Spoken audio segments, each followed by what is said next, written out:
the taste of your lips and the shape of your hips, yeah. I just can't get enough, and I don't wanna. I'm addicted to you like California. Makes me feel alive. Your love makes me feel alive. Makes me feel alive. Oh,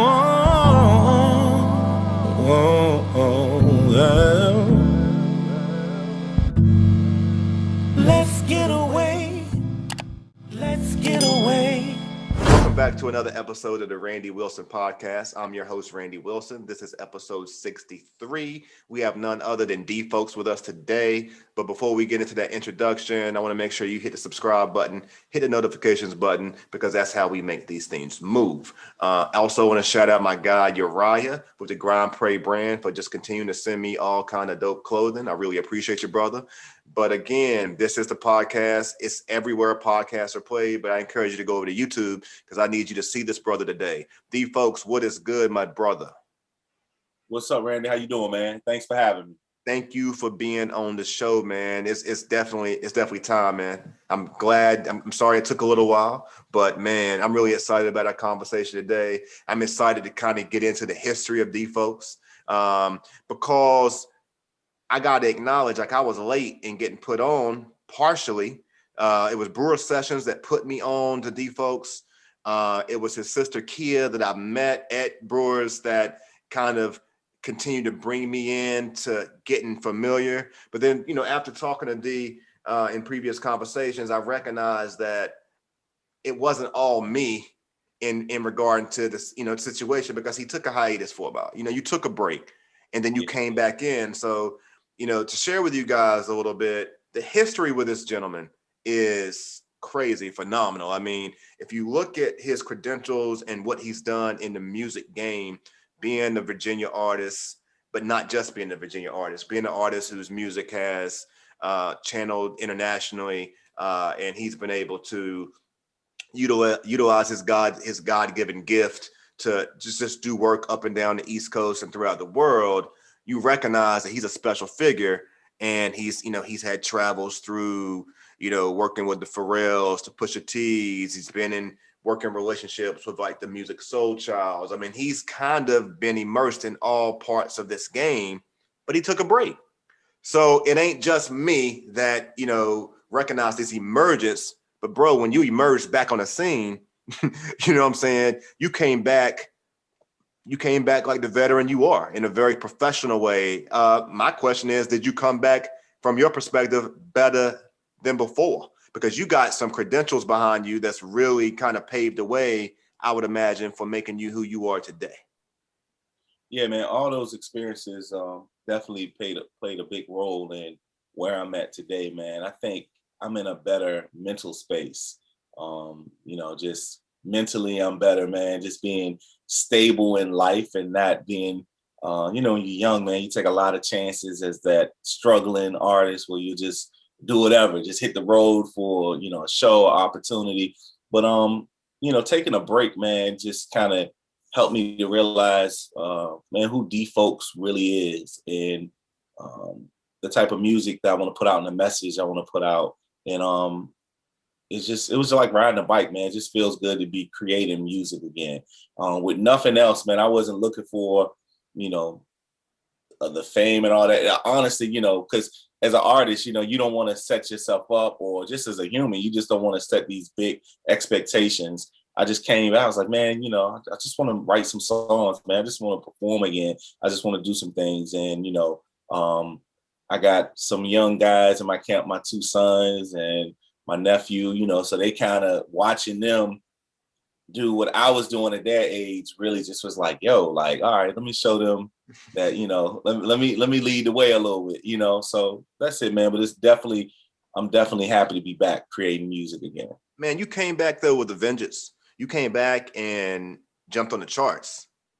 Like, man, had you did that before? Had you been on the charts before? Nah, that was before, man. It was like the biggest thing was radio and trying to get a deal and like just pushing music to labels. Like the industry has changed so much, but I came from that era of like, you know, recording and having an album ready and presenting it to a label like, yo, I'm a total package. You don't got to number back me. I'm ready to go because you needed that machine. And it's definitely changed in the 8-9 years, with social media and, indie artists are winning right now. You don't really need that big machine. Like your marketing is playlists, Instagram, TikTok, Facebook, whatever, Twitter, like, you're accessible to your fans. And, it's crazy that you can interact with people that you can only used to interact with at shows like in our day or on a cassette tape inside or album cover or a CD, reading the, liner notes. That was your way of connecting, or a music video, feeling like you knew that person. You know what I'm saying? When I was a kid, I felt like I knew Prince because I just studied him so much. So I felt like, he was like a big brother, you know what I'm saying? Even though I've never met the guy, but you just found so many ways to, how can I say it, just to indulge in that person that you pull so much from these artists back in the day that you feel like you know them. And but now, man, it's got the cheat code with social media. You know what I'm saying? You can stay on top of whatever your favorite artist or entertainer is doing so easily. So that was the biggest thing, man. Just I think the competition of trying to get signed, back in the day, just wore a lot of people out. And it was so relaxing to come back just to focus on the music and just say, oh, all I got to do is just post this. Oh, all I got to do is just upload this, you know what I'm saying? Or go live, or and the music kind of just took off. And the way I handled coming back, I just was like, God, I was like, if it's meant to be, just organically let my music just spread across the world. And it did that, man. And I'm grateful for that. Question for you. I went back and listened to a lot of music. I think it's fair to say I listened to a track this morning that was produced by the Neptunes. Am I correct in saying that? Or No. it was I seen Pharrell. I seen you and Pharrell in a picture on YouTube. Okay. All right. So my connection with Pharrell is, man, and we can go there. I used to be managed by Soul Provider Management, the same management team and the same guy that managed Pusha T and Malice. And because of my time with Soul Provider Management, I was around, Pharrell, a lot of those guys, Roscoe, Pico, Chan, a lot of the Star Trek guys. I was in the studio. I opened up for them at the Nova. I was on the road sometimes with the Clips when they were out of town doing stuff just with my manager. He would take me along just to be in that circle, man. So I definitely have ties to, those guys, man. I met Pharrell a bunch of times, and that was like my dream person to work with as far as production. That almost like really happened. Like me and Pusha, we have a song together, and I've worked with some of the other people in the camp, like me and Skull, Roscoe Pico Chain. I think he'll be coming home soon. I think Roscoe's locked up, but good brother from Philly, man. We did a few records together. I think that show that I opened up, Family was there. Shout out to Nate. Nate is still a homie. I still connect. There's a song on the YouTube though, bro, that got you and Pharrell in a picture, and it's definitely your voice. And so I didn't post that, but what song was it? I don't know. I listened to it this morning. When we get offline, I will shoot it to you.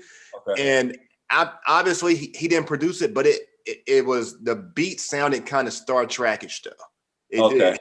And, well, that was the era, that was the movement, and me being in that circle, like that was a wave. One of the things I found interesting in that song and some of the songs in that time, which is prompting this question, is like you got the new D folks, the reemergence of D folks, who's charting records, who's developing quite a buzz on the Spotify and in that in that arena. My question is, like, I've seen you adjust throughout your career, as a man. and as an artist, some, but that's kind of where my question is. Like, do you feel like you have a new voice now? Or do you feel like it's the same? Like, how has your music matured and what is your take on your voice right now in comparison to where it was 10 years ago, from your perspective? Um, It's soulful. You can hit them yeah, notes. You yeah, have a lot of range, but I'm yeah. curious of like how you see yourself different, I guess, vocally now as maybe, in the earlier part of your career. And I'm thankful, man, that God kept my voice. I mean, I wasn't doing anything, but I still was singing. Like, I still was doing a few things here and there. Like I put out a little EP on SoundCloud. But I just feel like, man, I'm confident. My voice didn't change as far as like I can't do anything I used to do, but I kind of know where I want to be with my voice and with my songwriting and the songs that I'm putting out. I kind of like know my lane and know what I'm trying to achieve. So with that being said, I feel like I am probably, in my eyes, a better artist and a better I hate to say I'm a better singer, but you know what I'm saying? I just know how to use my instrument for what I want to use it for now. You know what I'm saying? I feel like then, it was, like I said, that era was influenced by, and it's still today, because the kids do it today. Like, if the baby's doing these type of beats, oh, I'm going to do something over this joint. Oh, Drake is doing this, I'm going to do something over that. We still have that. But, like now, man, I found myself, and that's what I tell like my sons and, other artists that are new and trying to come up, like you can hear the influence, and like somebody played me something, I'm like, oh, that sounds just like this, or that just sounds just like that. And I was like, yo, that's cool to pull from that, because all musicians and all artists pull from something. Even if you're a painter, you might have studied Picasso, whatever. So like, you got to find somewhere to pull from, because they pulled from the people before them, but you have to find yourself. And I think I've definitely found myself and where I want to be, Do you ever catch yourself pulling from your children? Because I know they're artists as well. Yeah, definitely, man. Definitely. How do they inspire you? Shoot, that's the reason I came back. Because, like to go from, when I tell you, man, like I wasn't working, I was doing music full time, and I had my manager, man, great dude, man, Tony Gonzalez from Soul Provider. He helped me a lot, man. And during that time, I didn't have to do anything but just focus on music. And when that situation kind of ended, I kind of was at the point where I was like, okay, like where do I go from here? I think right when that situation ended, we were trying to get a situation over at Interscope with Pharrell, because Pharrell had just pulled Star Trek over there. Mm-hmm. And I think he was playing, I had a song out called Jupiter that was kind of like, it was kind of ahead of its time, kind of Andre 3000, CeeLo-ish, you know what I'm saying? And Pharrell heard it. I think Pusha had played it for him, because Pusha was staying in Virginia Beach at one of Pharrell's cribs when Pharrell first moved to Miami. And I remember talking to Pusha one time. He was like, man, Pharrell loves that song Jupiter, man. Like every morning I get up, I play that joint. He was like, yo, who is that? That's Jeezy artist, So like it was definitely something that was building. We were trying to, my manager at the time was trying to get the situation done at Interscope. That was just one of the deals that were right there. And when that whole situation kind of fell through, I found my place. I found myself at a place where it's like I was starting over.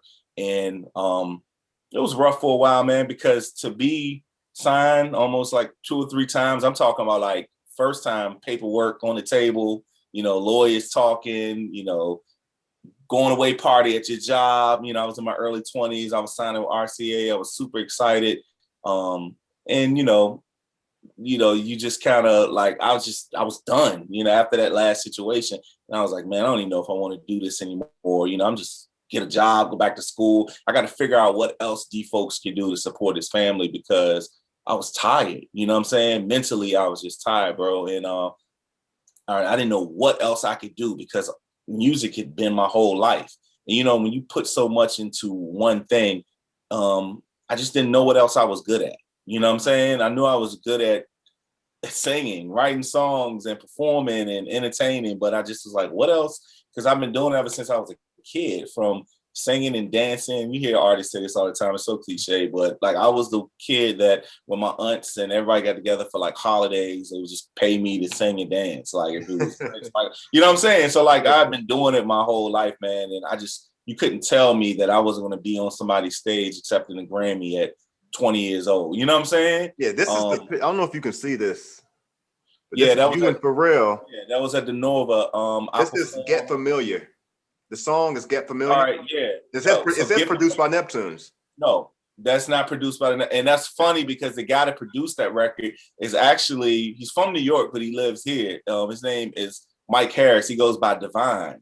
And Divine had a studio at the crib, and I used to go there when I was home to record a lot. And basically I was working on my first album, Jupiter, and I was in the situation with the same management as the Clips. And so they had just dropped Grinding, and I wanted to be the first R&B guy to do something over that Grinding beat. So we pulled up the drums from Grinding, and my man Divine produced the track around Grinding. So that's why you say Pharrell did it, because those were basically Pharrell's drums, like the way we made the Grinding beat for that. And so that was I was trying to, and that's one thing I was telling you. See, then you're trying to do whatever you can do to catch a wave. I'm like, all right, I'm in this camp. I need to do this. At that time, I also did a song with Pusha called Dr. Feelgood, that another producer that was managed by a soul provider, Schizo, had produced that. And Pusha was he did 8 at the beginning and 8 like after the second hook. And we pressed that up and we was pushing at the radio, you know. But that was the goal back then, to like get a buzz going, which is like now it's like to go viral and then, you know, you blow up. Back then was like catch a buzz, radio. Oh, we want to sign this guy. You know what I'm saying? Yeah.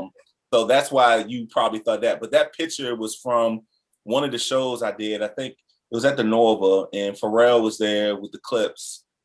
Family performed, and I opened. It was me, then Family, and then the Clips and Pharrell. So we were all together backstage. That was just, you know, one of the shows we did together. Yeah, one of the things I think that's special about you, bro, is for our generation, is that your music is grown man.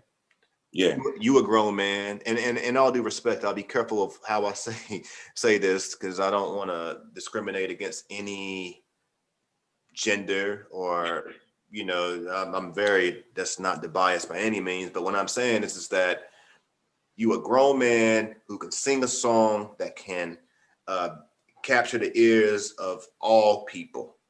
You know what I'm saying? But you still can be manly about it, and you can, and you know what I'm saying? You have a family, you have a wife, you know what I'm saying? You don't, so I'm complimenting that. And the reason why I'm being intentional with that is because a lot of times with the music of today, it's not often delivered or administered that way. I mean, you see, we have a little internet glitch. You know, sometimes it's, I mean, quite frankly, you see a lot of single men, you see a lot of single women, you know what I'm saying, the music. But I think, to me, that's one of the things that I think that gravitates to all people. I mean, my wife is a big fan of your music.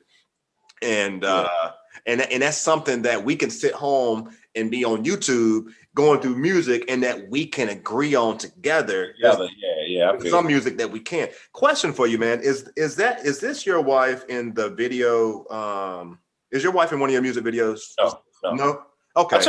I try to keep that separate, man. And I do too. I keep my wife and my family completely out of the podcast. Like, like I got a video. I was gonna shoot a video for the song Favorite.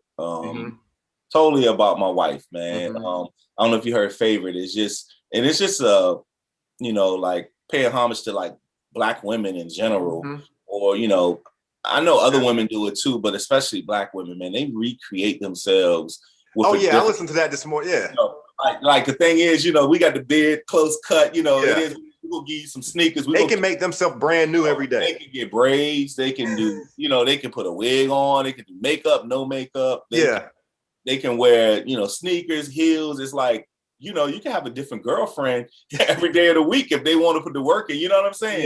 Yeah. You know, we just like, we could throw a suit on, or we could put on, you know, but that's really about it, man. So that song was just like how you know, like anybody that's in a relationship, man, is just like if your significant other just keeps you, you know, intrigued, you know what I'm saying? And but you know, I thought about throwing in a video, man, but we're totally different, man, because like I'm this super people's person, outgoing, and she's like, you know, she's a people's person too, but she's kind of like quiet. She's more of an introvert, you know what I'm saying? And it's like hot and cold, and that's how we balance each other, you know what I'm saying? Yeah, I mean, we the same way at my house. I mean, Zach, I try to not.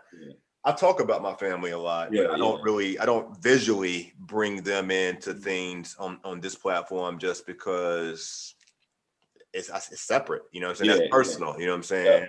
But now I got into the discography quite a bit before the show. This morning I was actually riding my stationary bike and going through it. I enjoy the Brewer session, especially. I like because I like the band aspect. In your music, that seems natural. To me, that seems natural. I seen that you had KP, and that seemed really natural. Do y'all have a history of working together? Let me tell you, KP is like my little sis now, but I'm very funny. I think we all are about who we work with. Like, I don't reach out to a lot of people. I just don't, man. I think I need to do that more often. I know it. I'm a selfish artist. I'm a selfish writer. Like, I want to write everything. I want to do everything. Like, I don't want to say, oh, I got help from over here. I got help from over there. But I think you sound like a rapper almost right there. Yeah, you know what I'm saying? Like I get like that.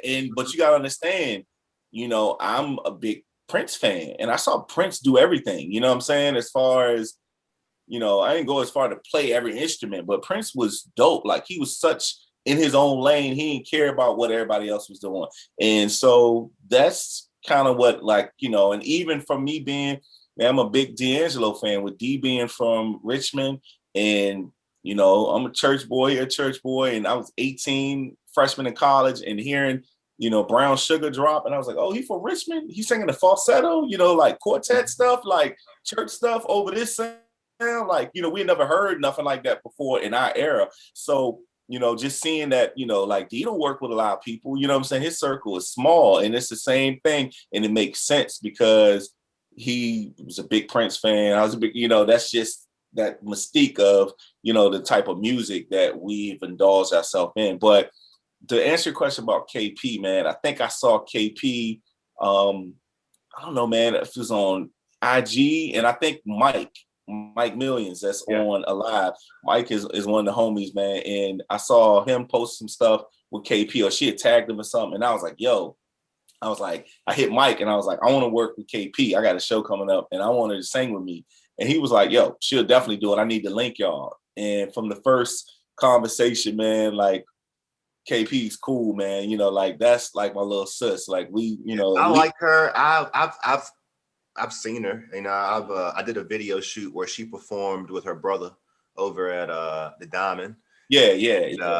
I'm a fan of hers.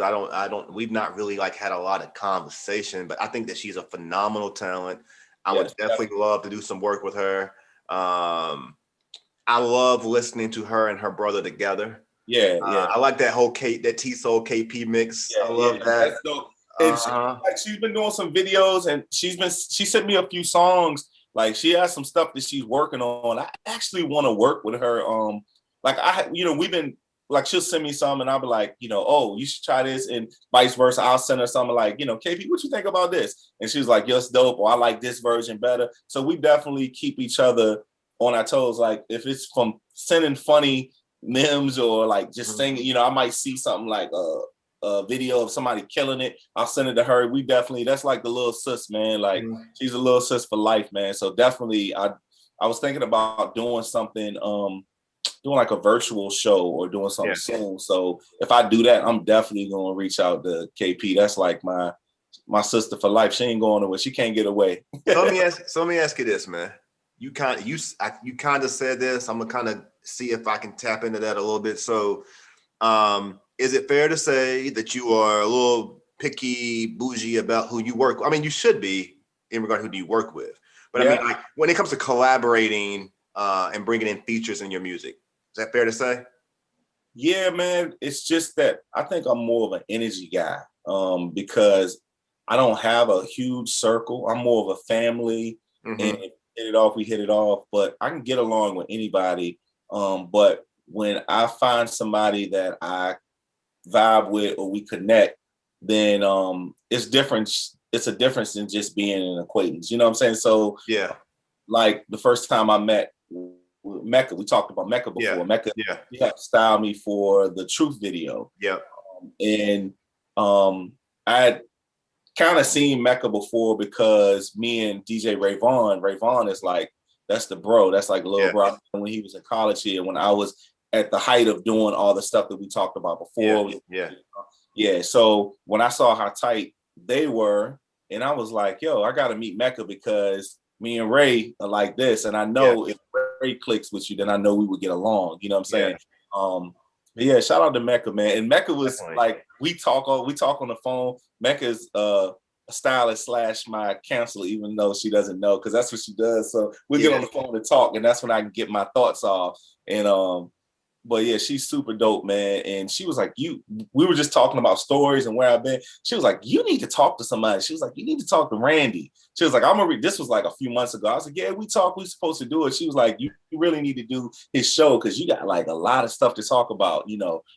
But yeah, it's more of an energy thing. Not saying I don't want to work with a lot of people, but I think I just I think it's I don't want to use the word ego, but I feel like if I just want to be self-efficient, you know what I'm saying? Like, I don't want to feel like I have to pull too many people into my circle to operate. You know what I'm saying? I feel you. You know, I think as a fan of music, I ask that question though, because fans sometimes can be greedy. Like, we want this, we want that. And like, we see more collaborations with hip hop artists, rappers than we do. I feel like we do than we see with like neo soul, R&B type artists. And so like, I'm not going to do any name dropping, but if I was going to, I'd say, man, there's some couple brothers that I could see you guys doing like an EP or doing a few songs that would be fire.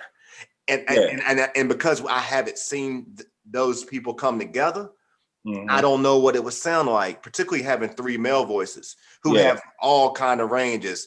And so I ain't gonna say names because I don't want to put it out there, you know what I'm saying? But in my mind, I'm like, I wonder what you and this brother and this, I wonder what that would sound like. And I kind of started thinking about that when I saw the Brewer Sessions, because I really was digging the band piece of it. You know what I'm saying? Like, you and Michael vibe so well together, you know what I'm saying? And he's good for that type of environment anyway. But I was like, I just wonder what folks would be like, you know what I'm saying, in a group.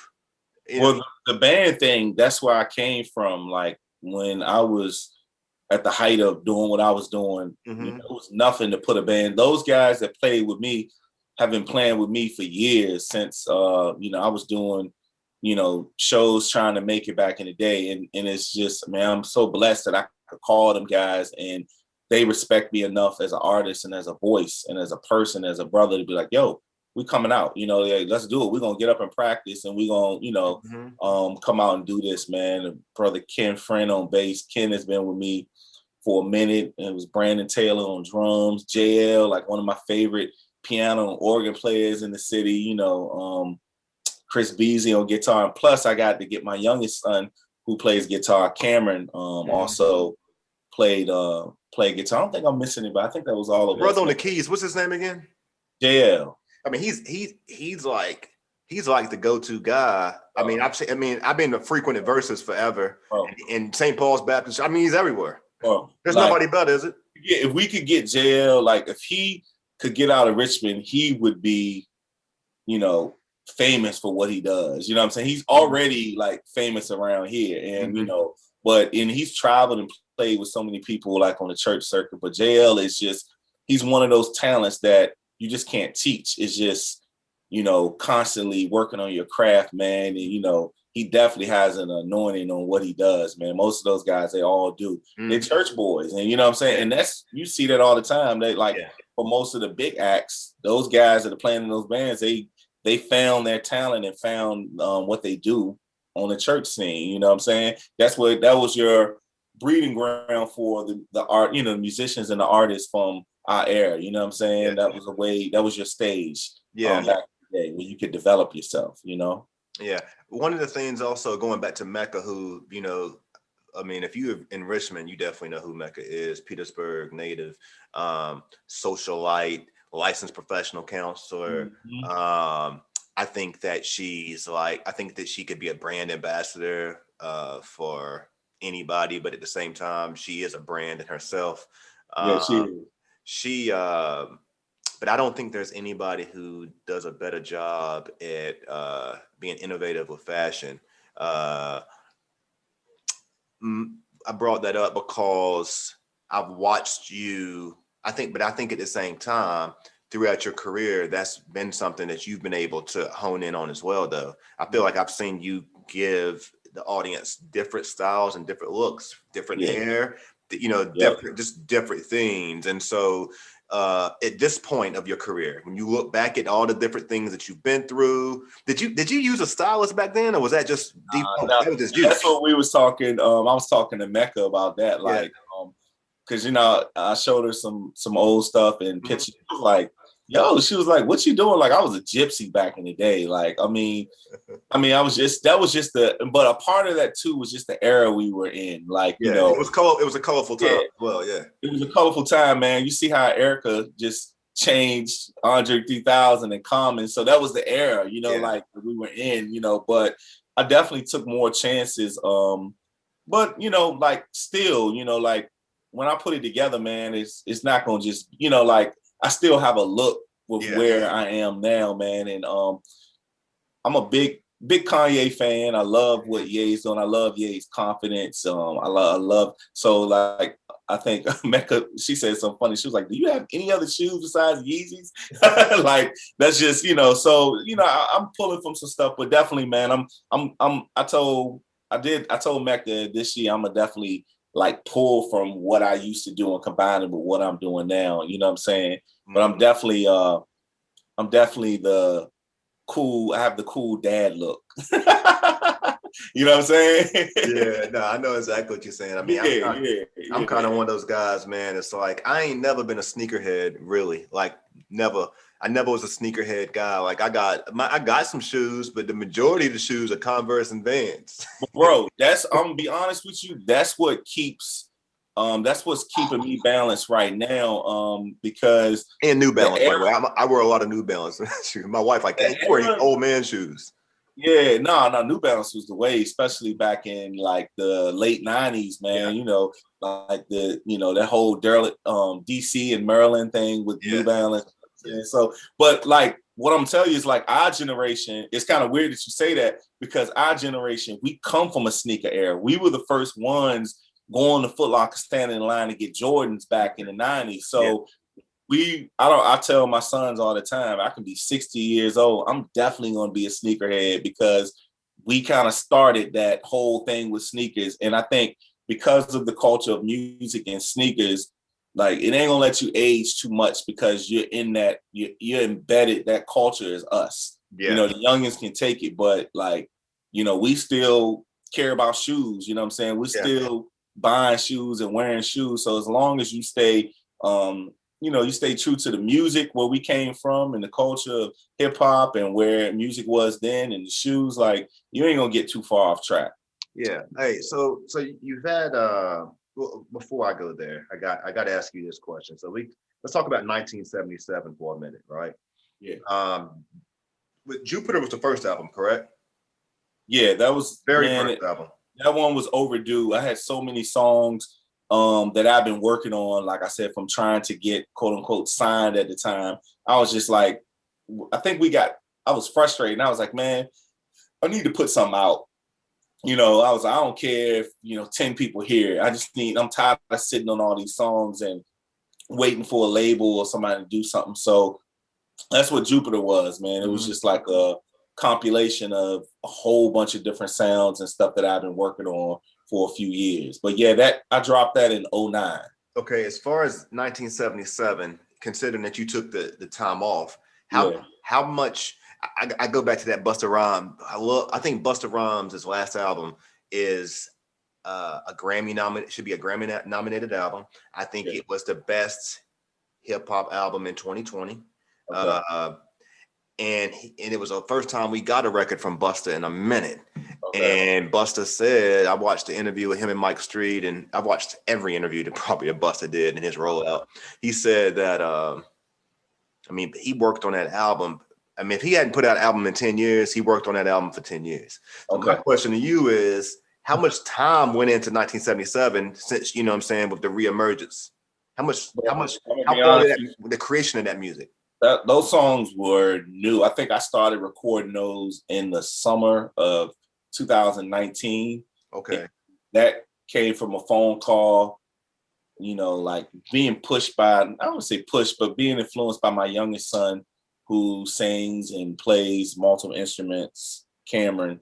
He plays guitar. He's going to be an incredible artist. And I mean, I'm just like, I've seen so, and I hate to, you know, sound like the dad that's bragging on. No, you should, man. You should. Like I've seen a lot, and the kid has it, man.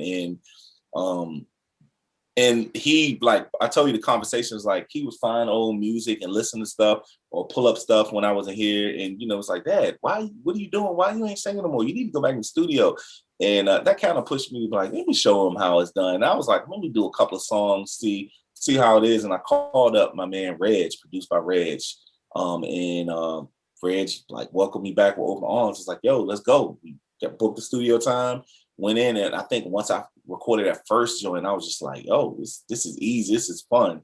And so it took a while because we brought in live musicians. I brought in horn players, you know, drums, keys, bass, guitar, like anything you can think of, I brought in to kind of put those songs together. And I found where I was kind of, it should have been came out, but you know, I was kind of like, you know, like you just over tweak stuff and you just overthink everything because it had been so long. And then what happened was I put out the song Alive with Mike Millions. And then I put out the second single, The Truth. And that joint just organically just blew up. And that's the one that charted for me. We rushed, shot the video for it. And then I got added to one of the biggest soul coffee playlists for Spotify, which has like over 600,000 listeners. Plus the song was taking over commercial radio and internet radio. And it was like just blowing up, man. I was like, yo, this is crazy. I made it to number 2 on the indie soul charts. I was on number 1 on a few of the UK soul charts. And, you know, it just, I was like, all right, I need to hurry up and put this project out and stop holding it. Because when I made the playlist, I mean, my followers were going up. People, you know, like if I'm on a playlist and I hear something I've never heard before, I'm like, yo, who is this cat? First thing I do is go to IG and I'm like, follow or see what their catalog is. And I was like, I got nothing out but something from 2009 that doesn't represent where I'm at now. So I had to kind of swiftly pull it together. And a lot of stuff just needed to be mixed. You know, it was done. Yeah. And so I just put it out in December. And I know that went against what us traditional artists know. Like you never put anything out in December because there's a dead period from like Thanksgiving to first of the year, because that's when the labels used to shut down in the fourth quarter. And I was talking to one of my boys that produces Rio.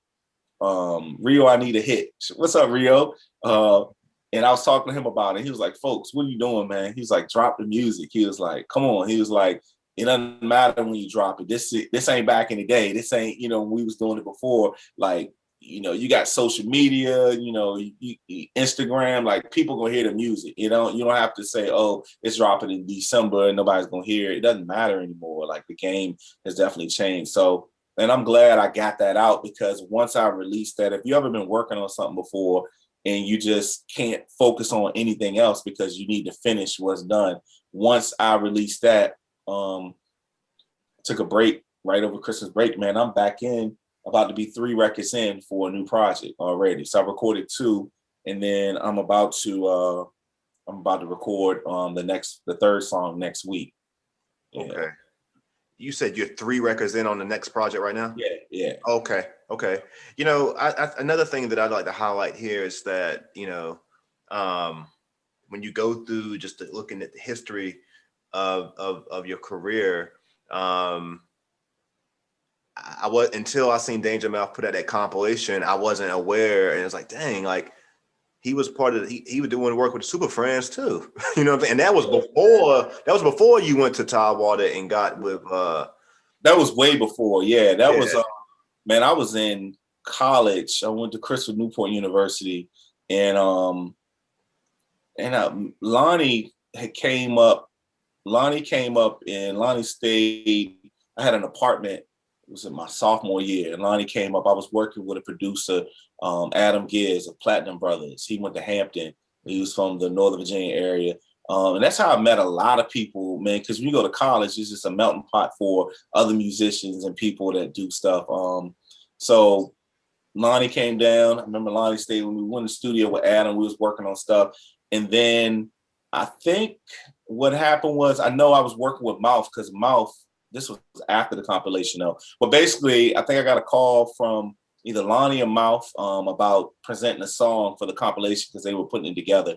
And me and Sean Chappelle were like the only singers that were going to be on that project. And I put this song in there called Baby. It was one of the first songs I had written when I was in college, and that was kind of put together. And it was dope, man, to be a part of that, man. Those guys like welcomed me in with open arms, man. We all cool to this day. Me and Sean, we recorded some stuff together. We wrote a lot of songs. She supported me when I had to do live shows and stuff. And then Mouth, eventually he signed with Missy Elliott, and I did a song for his project. I was on Skills album, $1 Million Backpack. So yeah, like those relationships, those bonds, they're still there, man.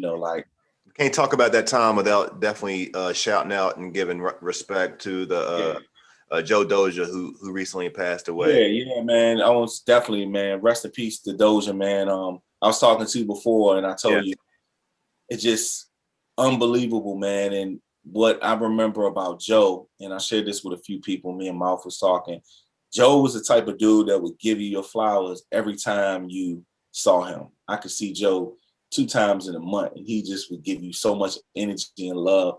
Folks, what up? Man, you my favorite singer in the city. I gotta do a joint with you. And he'd always have a song, and he's like, the hook go like this, nah, nah, nah. And he'll be singing in this Joe voice. And so yeah, man. So just, man, rest in peace, man, to Joe, man. It's crazy. I shared it with you before, man. I'm gonna tell you what you gotta embrace the moment. You gotta embrace life.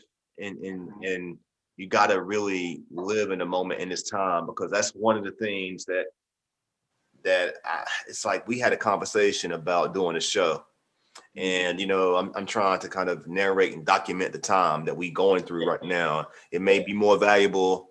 I mean, I think it's valuable now, but it may be more valuable later. And I really hate that we didn't get a chance to follow up and do what we discussed and record the show, because it would have been good now for people to be able to listen to what some of his stories and listen to some of the things, some of his things stood out for him, Man, Joe was so excited to be doing new music and putting out music, because he took a break. I don't know why. I didn't get why he took a break for a while, but the last few times I saw him, he was just ecstatic, like, yo, I'm back, man. I'm working, I'm recording.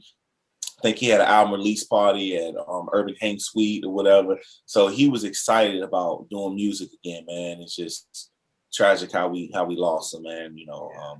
But definitely, man, rest in peace to Joe, man. It's just great energy. And I was talking to Mouth about it, and just like what I took away from Joe, man, it's just that, telling the people that in your circle that, that mean something to you, that you love them and that, you appreciate them. And just like I said, Joe was the type that just would brighten up a room. And, he gave you, if you was down with Joe, you would know how much he cared about you, how much he respects you, because he was going to tell you, all the time. That's one thing I definitely remember about that brother, man.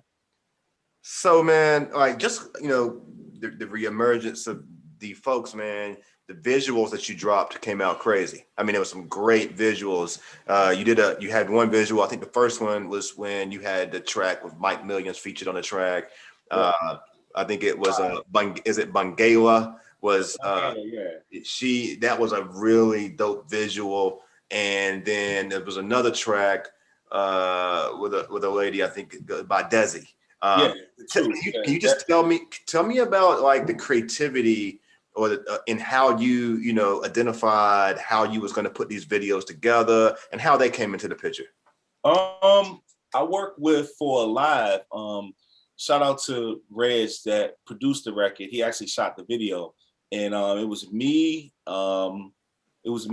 Reg, a young lady named Kendra that's out in LA now. That's a writer. She's from this area, and a gentleman that's cool young brother, man. I call him nephew, but Anthony Robeson. And he played sports. He's one of my oldest son, Aaron's best friends. And so his major was, film and writing. So, so I kind of I had the idea, and we all just got on a call one day, and we were thinking about, so that was, hold up. So let me back up. That was for The Truth. So that's how we put The Truth together, but Red shot that video too. So I had Kendra, Ant, and me and Reg, and we came up with the idea and how we were gonna lay out the different scenes for The Truth. And Desi was in that video. And actually, man, I didn't really want to do like a open casting for the video. I was trying to keep it as simple as possible because we shot that video during COVID, during like the height of it. So it had to be just a few people. And I actually reached out to my brother, and I was like, man, I need somebody to be in this video. And a good video, man. She's like, I'm just going out. It's 9 in the morning. He's like, it's 9 in the morning. Where are you going? You'd have thought Desi was an actor for real, but she killed that video, man. Both of them, man. Both of them. Oh, and then For Alive, man, Bangala was in that For Alive, and she killed that. She was working with Reg and they did like some photo shoots, and I was like, Reg, I need somebody for this video. And he was like, I might have someone. And Reg reached out to her, and she was like, yo, I'll do it. And she was real open to the scenes and natural talent. She's a natural. Yes, yeah. And I'm gonna tell you what. I hope she sees this piece. I'm gonna make sure that we shoot it to her if her gram or her Facebook is up, because she always be taking it down. I'm like, man.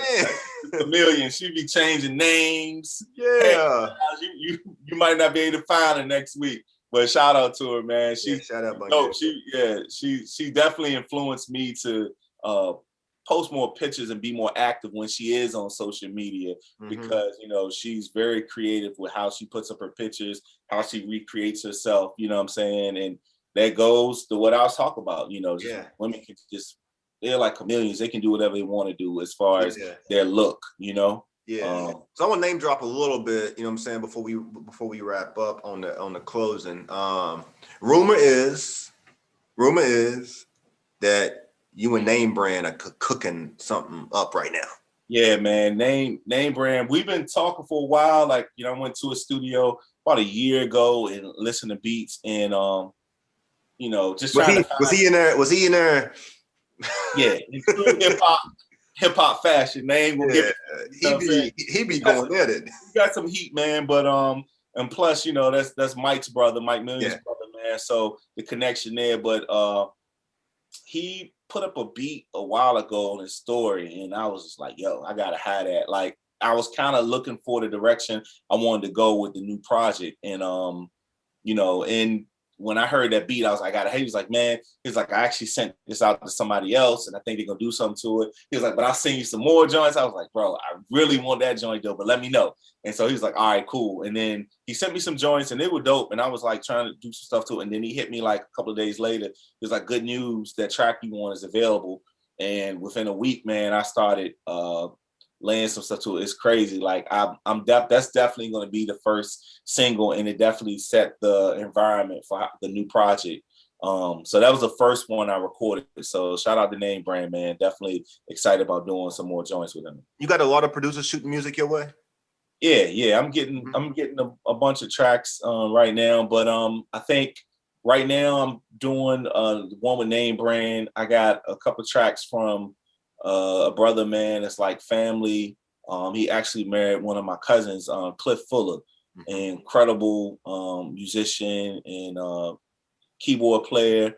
He sent me a couple of tracks, so I'm recording that one next week. And then of course, me and Reg, we got a couple of joints. Like we had some unfinished joints that we didn't finish for the last project that we revisited, and then we're gonna do a couple of new ones as well. Just curious because of the era you from. I mean, did you ever do any work with Clef Dollars? Yeah, Clef, me and Clef, mainly Clef sent me a bunch of beats, and Clef was, man, it's crazy because Clef reminds me of Joe. Clef was just one of them guys, man, that just, you know, just shows so much love when you come around. Like, folks, man, you know, like just he was, but definitely I think I did some stuff with some hooks with like Gallo, Canada, you know, those guys that were in there doing stuff with Clef. And I think me and Clef, we have a track, so I got to check my email, but I was always over there, man. That was like that was the spot. The studio party house, man. I remember like taking my oldest son in there, and Clef would give him skateboards, and, you know, just a good brother, man. But yeah, man, I miss Clef, man. I miss his energy, and just, it's just, I wonder like where we would be now if he was still here, because he was such like the leader of the group. But you know what I'm saying? He was just such an impactful leader with, you know, and a motivator for a lot of us. Yeah, man. And just name dropping, because I mean, for real, I feel like you helped me kind of get some history. You know what I'm saying? You got stories you can tell. Yeah. I was over doing some work with Big Style one day at Rhythm Shack Studios. I'm not sure if you're familiar with Rhythm Shack and Spade or None. You familiar with him? Yeah, I'm familiar with Spade. You ever recorded with him? I never worked with Spade. Have you been to a studio before? I think I've been to Spade's studio one time back in the day, but my brother, the Ken Friend that plays bass for me, that's like a real good big bro. Him and Spade, he was doing some stuff at Spade's studio. He's always over there working with Spade. But yeah, man, I definitely know Spade. It's just crazy, man. When I went over to Spade studio, man, it was crazy. It was an eye-opening experience for me to see on the wall and see on the video that was just running on the computer screen all the people who've come through Richmond to record over there. It was crazy to me. Like, it was like eye-opening. You always hear these stories about people in Richmond, but you don't know. Yeah. You go to Spade studio and you'd be like, wow, they really came. They really did come through here. I think the last time I saw, I think Ken put up something on Facebook. I saw Christopher Williams in there. Me and Christopher Williams were actually working together a few years back when he was trying to come back. He actually went to the same church as me. It was Mount Gerizim, but it was Mountain of Blessings in the East End. And I think my pastor at the time, Demetrius Bradley, introduced me to Christopher Williams because he had, you know, he was here, he was in the city, and my pastor knew I did music and he knew Chris, so he hooked us up. And I was writing some stuff. He had some tracks from Knife Wonder. Knife Wonder had sent some tracks to him, and I was writing for him. And he went down to the studio. Funny story. He went down to the studio with Knife, and Chris called me. He was like, D, send me some tracks, man. I want to play some stuff for Knife. I told him you're gonna be writing to the joints for me. So I sent him some of my stuff. And the funny, man, Chris called, and when I picked up the phone, it was Knife. And Knife was like, yo, he said, who the fuck are you? And where have you been? I was like, bro, he was like, man, this is crazy. Why are you just sitting in Richmond? Like, it was, you know what I'm saying? It was Chris' session, but Knife showed so much love on some joints I sent him. I think I sent him a record I did with Knots. And I had a couple of records I did with Bink. Yeah. And Knife Wonder was like, yo, bro, you out of here. Like, where you been? This was before his label situation when it was just Knife Wonder, little brother. But Knots and Bink, yo, he dropping some gem names on you. Yeah, he's dropping Virginia legends. He's dropping music legends. Legends, man. It's been a pleasure to work with, you know, and have mentors, man. I could pick up the phone and just call Bink or send him a record, man. And you know, Bink has always showed me so much love and respect. I got nothing but respect for those guys, man, and Knots as well. Yeah. Yeah, I'm gonna tell you, hey, this is being pre-recorded. So for those of you, when you see this, it's gonna be a little bit, a couple weeks out, but it's really crazy, like ice outside right now. And I'm recognizing that there's ice on the lines. I don't know if you saw that glitch or not. Yeah, it's a few glitches, but yeah, I think that's what it is. But bro, dang, there's a couple things. Let me see here, man, because we're about to wrap up. But I wanted to ask you this. So you keep mentioning Reg. I can tell, like, you really comfortable working with Reg. That's your guy. That's your That's my guy. brother. Yeah, that's My question to you is this. Do you believe that there are just people out there that are quote unquote hit makers that know how to make a hit? Yeah, I do. I do. So do you use that? Do you use that, or do you ever defer in thinking like, when I'm gonna make music with someone, I want to go with who I'm comfortable with? Do I want to work with who, or do I want to go get a hit? Because there's a couple brothers. I want to drop a couple names. Okay. Are you familiar with Raja? Roger, no. He's from Suffolk. On Instagram, he's High Def Raja. He's got credits on Call of Duty. He got credits on NBA 2K. Okay. He got credits with ASAP Ferg. He got credits with Mike Will Made It, Ray Strumman, Dej Loaf, and I'm dropping those names. I've actually did a podcast with him, and I be trying to tell folks like, yo, he's figured out the formula. You know what I'm saying? Yeah. He's approachable. He's affordable. Just hit him up. You know what I'm saying? Because like, if you get a track from him and you work with him and you allow him to kind of give you, let him kind of dictate, give him the autonomy to have some direction. Your skills of his track might be a hit. Yeah. I use that as an example. So like, do you ever go after the hit maker? You know how people want to get a beat from Dre or Pharrell? I used to, like, but as you get older, man, and you get more into what your like your style and what you're supposed to be doing. Like, that was a thing back in the day. If I could just get a track from Tim, if I could just get a track from Pharrell, if I could work with this person. But man, if you really have the music inside of you, you can create a hit yourself. You know what I'm saying? Like, you just got to keep this. And that's what I tell like the youngins, man. Like my oldest son, Aaron, he goes by Saint, and he's been rapping. He's definitely into fashion and music, and he has a sound. And my youngest son, and then I was telling you about my nephew, my best friend's son, King Sage, Mario, and they all came up together. But those are the guys that's kind of pushing me now. And you can create a hit. Like, you don't have to get. It would be good to get with Pharrell, or somebody else. And nothing against, like, Pharrell is one of the greatest producers and Timbaland too. But you can get a track from Tim or Pharrell, and if you ain't doing your part, it ain't gonna be nothing. So, but I feel like if I just do my part and I bring the best of what I bring in, I feel like the producer does the same. Especially if we are in there collaborating together, and that's why energy is big.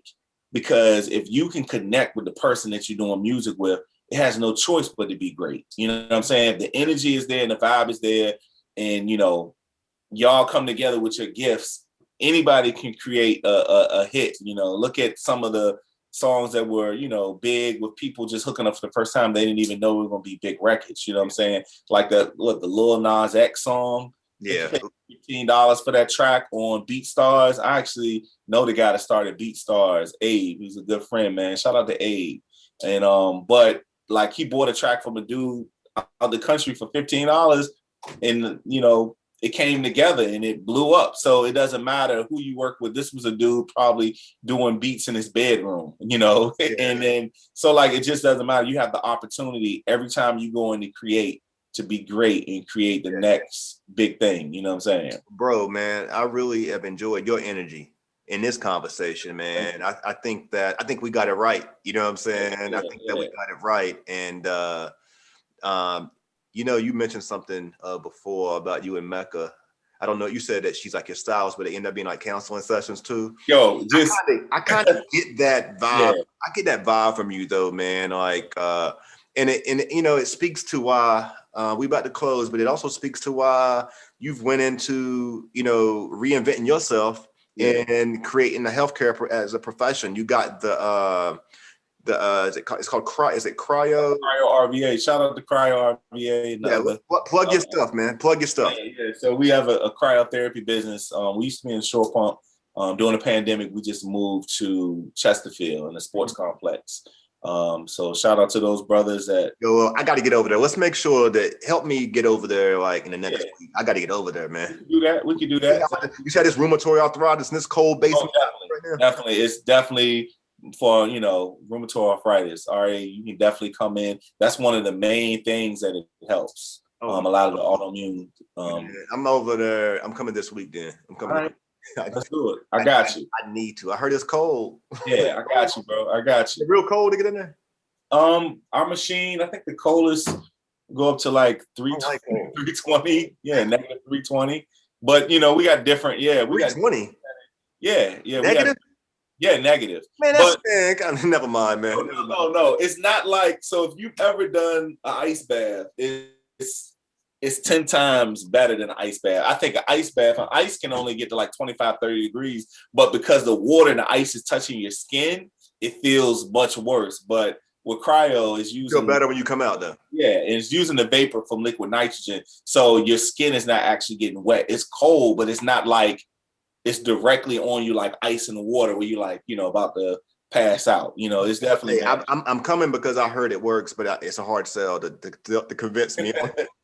Well, man, you'll be good, and once you're done, I guarantee you can be like, man, that was amazing. I'm gonna have to come back and do it again. But I bring that up, man. I wanted to do that plug because I can sense. I told my wife this. You know, I said I can sense it's a ministry when you're in the healthcare field. Yeah, it is. And I can sense that spirit about yourself, you know what I'm saying, just from my previous conversations, that I'm not surprised that you went in that direction.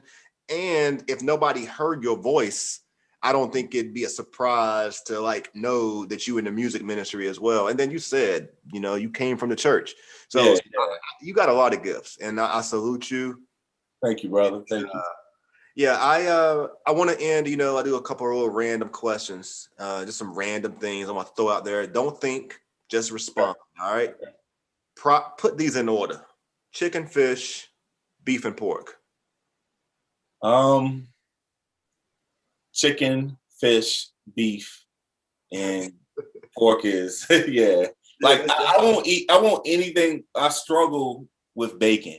Like I'm not a big like ham person or pork chops. I can't tell you when the last time I've had a pork chop or something like that. But bacon, man, is like, so I've been trying to buy some turkey bacon, you know what I'm saying? Get off that. But that's the only thing that is none like some bacon sometimes. But yeah, that's my order.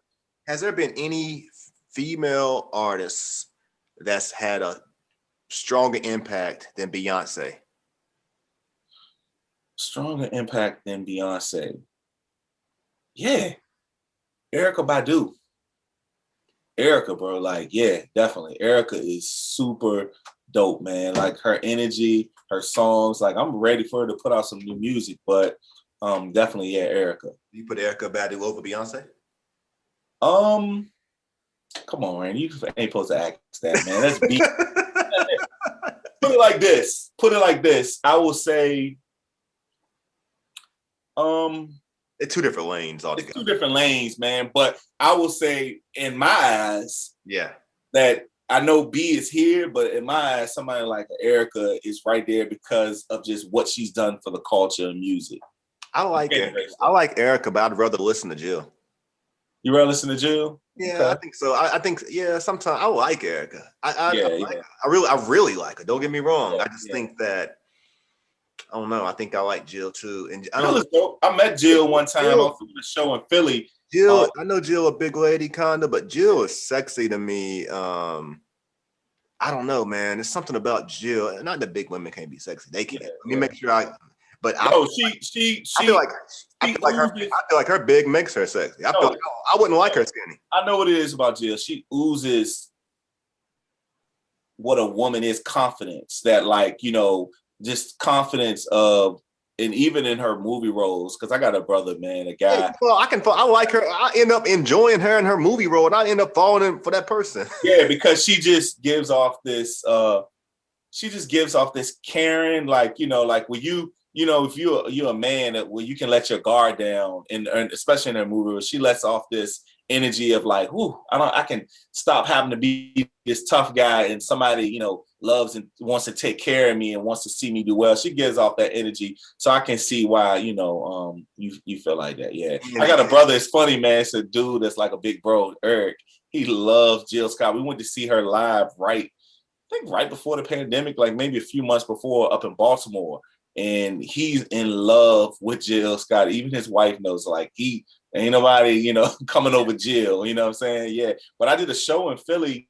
It was like a set when I was managed by Amber Noble from Philly, and I did a show, and Jill was like, I think she just put out her first record. She was in the audience, and when I was done, this lady just came up to me and she was like, "You incredible." She was like, "Keep doing what you're doing." I was like, "Oh, this is Jill Scott." She gave me a hug, talked to me for a second, and she was like, "You were great. You were excellent." I mean, just, first album, Jill Scott, and I didn't even know she was in the audience, and she just showed me so much love, man. So that was a big confidence booster for a young guy in his 20s, and when Philly was like pumping it out, you know what I'm saying? Yeah. Yo, so I'm not gonna ask you Michael or Prince because I feel like you're gonna say Prince. Yeah. You're gonna say Prince. Yeah. Mike, I love Michael. I had the jacket with the zippers. I wanted to dance. Everybody wanted to be Mike. If you were a young, a young person that in that era in the 80s that was in the music, you wanted to be Michael. But Prince kind of opened up Pandora's box. You know what I'm saying? As a young kid, you heard stuff, you saw stuff that you'd never seen before. Yeah. And I think one of the first records my mom bought me was the 1999 double LP. Yeah. And man, I just probably read the credits inside the paper sleeve and just killed that album. But yeah, seeing Prince, man, just really showed me that's what I wanted to do. You know what I'm saying? Because Mike was like a superhero. And if you couldn't dance like Mike, like Chris Brown can do, it was kind of like far-fetched. You could do enough to be on your kitchen floor and some penny loafers for your family, but it was like superhero was like, I don't know if I'm gonna reach that. But Prince was so like, it was so you could feel like you could do what he was doing. He made it look like, oh, this is what I want to do, man. Yeah. And Prince did that for me as a kid. Last one. No bias. You can't be biased on a Virginia tip. D'Angelo or Music Soul Child? All right, Rand, it's been great talking to you, man. You can't be biased, bro. You can't be biased. No, I'm just saying, bro. You said who? D'Angelo and who? Music Soul Child. You got to pick one. Man. Quick time. Bro, I'm picking from North. You got to pick one. Listen. If it weren't for D'Angelo, there'll be no Music Soul Child. That ain't even a question, man. Like, you might have said, you could have said, nah, bro, nah, man. Like if I would have said Music Soul Child or Maxwell, that would have been a Music Soul Child. I would assume you would have said music off top. Yeah. Because I feel like they classify together just by the head. Yeah. Maxwell's dope, but I like the songs that music has some hits, man. And we talked about that before. Yeah, that's why I had to twist it. So we're going to start this. We're going to say this. Definitely D'Angelo. Like I said, 1D's from Richmond, and there you go. I knew you could bring it. Look, man. Yo, he is the guru for what I do and for what artists like me do. I mean, from 94 to 95 when D emerged, and like Erica, everything came after that with that whole neo soul thing. Like all those artists, Jill Scott Music, D laid the footwork to open up the door for us to do what we did. He bridged the gap from like that 70s, that Marvin Gaye, the Prince, like to the D'Angelo era. You know what I'm saying? So if it wasn't for D, none of us will be doing what we're doing. Like I told you, I'd have had no direction as an 18-year-old. When I was in college, I joined the gospel choir, the Black gospel choir at my I was singing, songs there, and I was trying to figure out what was next. And I was meeting all these different artists, musicians, and I know I wanted to sing. And then, you come from high school listening to Jodeci and Boys and Men and all that stuff. And then you hear D'Angelo, and I was like, yo, I've never heard anything like this. Different. Like this gives you a feeling in your soul that's ain't heard anything since. Yeah. And so funny story, man, about music. Me and music, we have a relationship. When I was managed by Amber Noble from Philly, I was just off of my deal with RCA that was 2001 that fell through the cracks. I was about to sign with RCA Records, and they basically, the powers that be, fired everyone in the urban music department. They had just dropped Baby Boy soundtrack, the album with Tyrese on the bike and the movie, and they put like $1 million into it. And I guess they felt like they didn't like the direction of where it was going, or they expected more from that project. I just did a showcase for the president and all the execs of RCA in New York. And I posted about that on my IG. It was like one of my last posts. And Yeah. We had the paperwork, our lawyers were talking, and we were about to close the deal. My job to do like a signing party for me. I was leaving work and I was like, yo, this is it. And I remember my manager calling me. She was like, I got some bad news. She was like, they have shut down that side and they're kind of getting rid of everyone and they're starting clean. And I lost my deal. And from that point, I kind of just recreated myself, man. And my manager, she went to work for Def Jam, and she was the personal assistant for Kevin Liles. Y'all remember the era when Kevin Liles became the president of Def Jam? It was a big deal. And I just did a showcase for Def Jam, and I had an A&R that was assigned to me that was like, yo, I'm getting you signed. Kevin Liles just came in. We're about to have this big meeting where all the A&Rs are bringing in who they want to sign, and we're going to pick and play the music. So if I call you, be ready to come up here. You might have to sing live for the board. I'm like, yo, I'm hyped. You know, and we've been working on this for a few weeks. And basically, I had basically for like 2 weeks, the meeting came and I didn't hear anything. I was calling up to the label. He wasn't taking my calls anymore. And at the time I went by Soul Child. I had changed my name from Dwayne Folks to Soul Child. And I had my hair out, bandana, glasses, beard. I just had like this real eclectic look and I was Soul Child, you know. And like when I would call up to Def Jam, when the secretary would transfer me to the A&R, you know, I'm not gonna say his name, there's no need for that. But he was like, Soul Child, what's up, man? You ready? You know, he was hyped, you know, and the whole image and, you know, package the music. It was just like great for what he was trying to present. And he stopped taking my calls for like 2 weeks. And so one of my best friends from home had just moved to New York, and Anthony Davis, man, and he worked at Def Jam. He was like an intern. Right at the beginning, he was like low totem pole, but he called me one day and he was like, D, he's like, what's your address? And I was like, why? He was like, I need to mail you something overnight. And I was like, what, bro? Like, just tell me. I hate when people do that. He was like, no, send me your address. You get it tomorrow, FedEx. So next day, package comes, I open it up, pull it out, and I see this guy with hair out like me, beard, glasses, and it said Music Soul Child.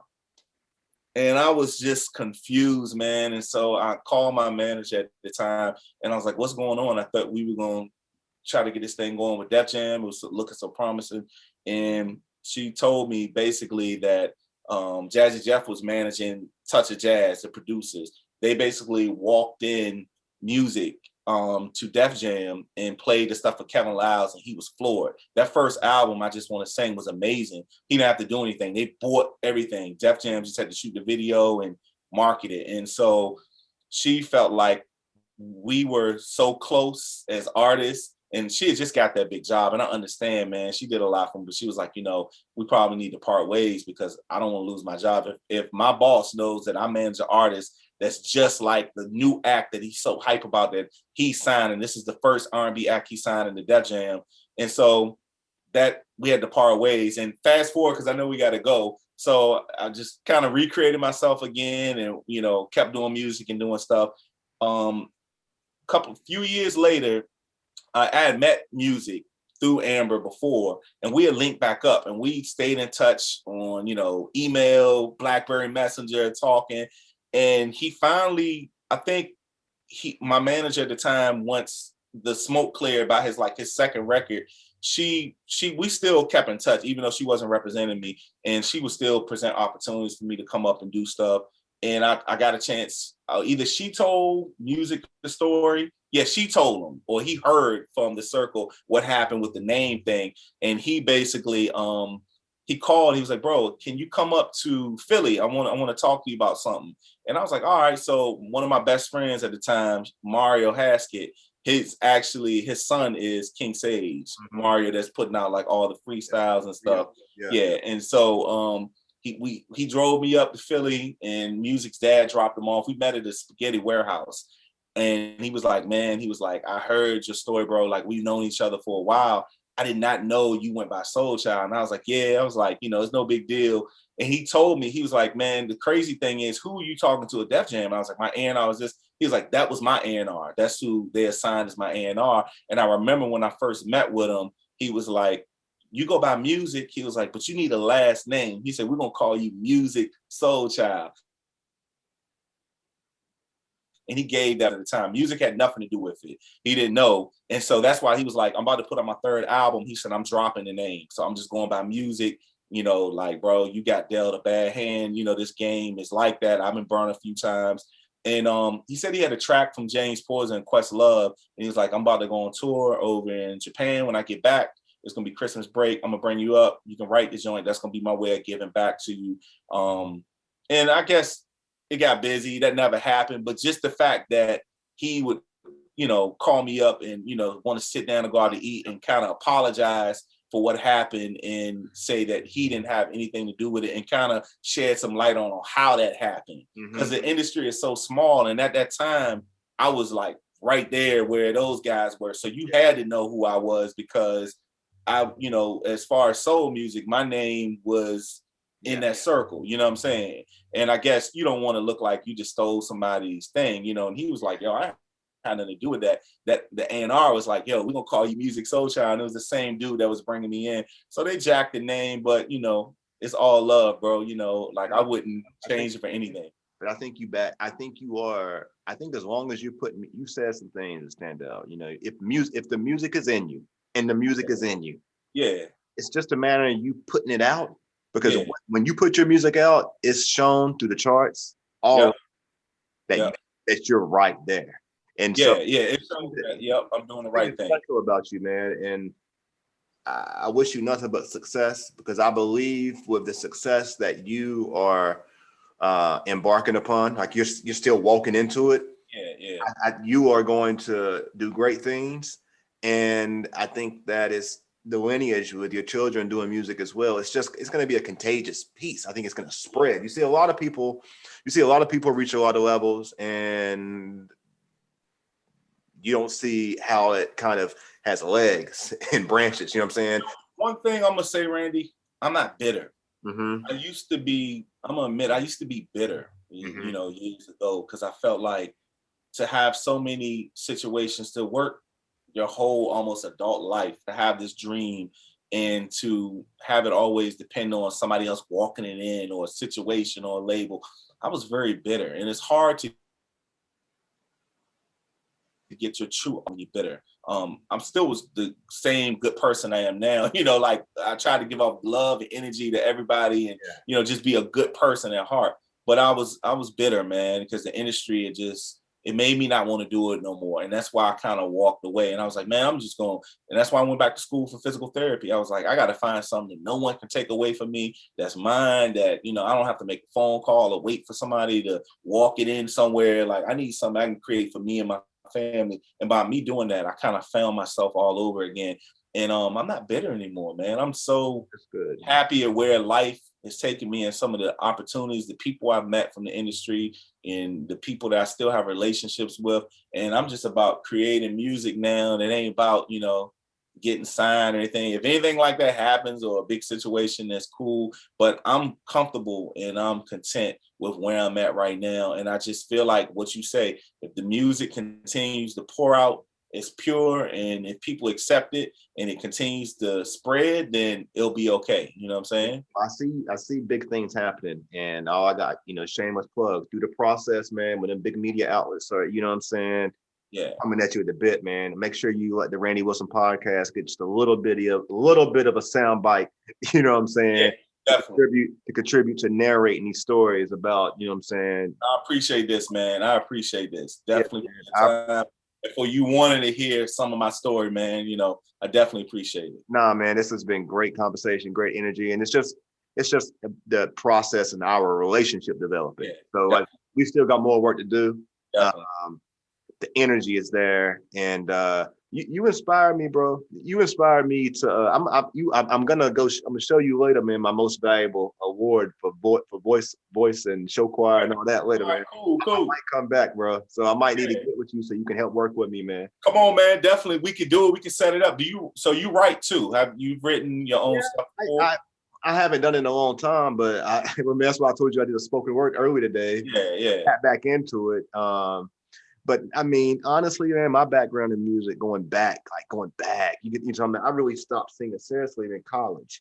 You know what I'm saying? I was a part of the choir, the African, you know what I'm saying, American voice choir, the show choir. I did the Wizard of Oz, I did Camelot, I did theater, you know what I'm saying? And I also studied Dale Carnegie. So I did a lot of public speaking courses to kind of, work on my voice in that way as well. And so it's there.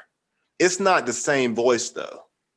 Mm-hmm. That's the reason why I asked you like about your voice and did things change? Like, I know it's not the same voice. I think I got a lot of work in finding that. But I got to use it to know. And so God gives us instruments, God gives us tools and resources, and it's our responsibility to know how to put them to work. And I haven't. I mean, a little bit, but not really. One thing I'm gonna tell you about your voice, it is a muscle and it is an instrument, and you have to use it.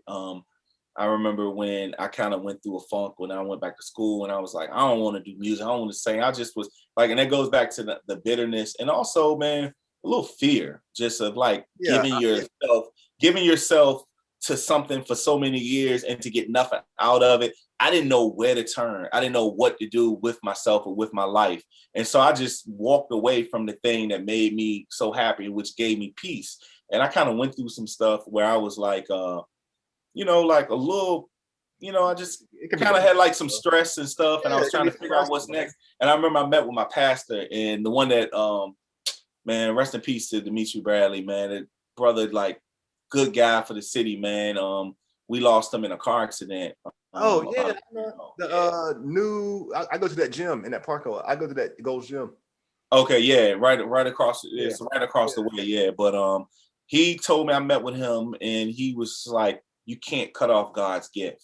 He said, "You may say you don't want to sing again, but that's your call." And he said, "I meet with so many people that play football and they play little league on up to the league, and then they get hurt or their time is up, and they come to me like, man, I'm feel like I'm losing it. What's going on?" And I'm like, you can't shut off. You need to coach little league. You need to do something. Go back and coach at your high school. Be a commentator. But whatever your God-given talent is, it's not yours to cut off. And I was being selfish at the time. I was like, man, I'm done with this. I ain't singing no more. I ain't writing no more. I'm good. I got a career now. Like, I'm done with that whole scene. And I had no way to pour out my expressions or to pour out my emotions, because that's been a tool that I use my whole life. That's how I express myself. How people write poems. You say you did poetry, or people work out because they're athletes, and that's how they get that stress off of them. And he made me realize that it wasn't my gift to cut off. He said, I don't care if you ride in the car and sing Mary Had a Little Lamb. You got to sing something. You got to get that gift out, And he was like, you might not want to be an artist no more. You might not want to sing and record, but come in here and sing. He didn't even press me to sing in church. He wasn't even big about, how some people use their situation to push it on you.